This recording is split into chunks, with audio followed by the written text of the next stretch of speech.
അല്ലോ അപ്പോൾ അമ്മക്ക് ഇന്ന് പ്ലെയിൻ എടുക്കണം. ഇന്ന് പ്ലെയിൻ എടുത്തിട്ടേ കാര്യമുള്ളൂ. എൻ്റെ എത്ര നാളത്തെ ആഗ്രഹമാണെന്നറിയോ. അപ്പോൾ ഫ്രണ്ട് ഉണ്ട് പ്ലെയിനിൻ്റെ ആ ഓഫീസറിൽ നിൽക്കുന്നതാണ്. അപ്പോൾ നമുക്ക് അവനോടൊന്ന് ചോദിക്കണം. അവനോട് പൈസ ചോദിക്കണം.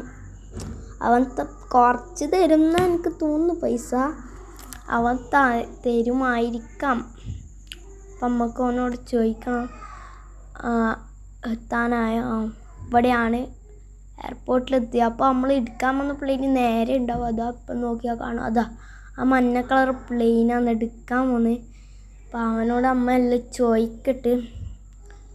ചോദിച്ചിട്ട് നമുക്ക് ചോദിച്ചിട്ട് പറയാം. അപ്പം നമ്മളൊന്ന് ചോദിക്കാം. അവന് മുകളിലുണ്ട്. അപ്പോൾ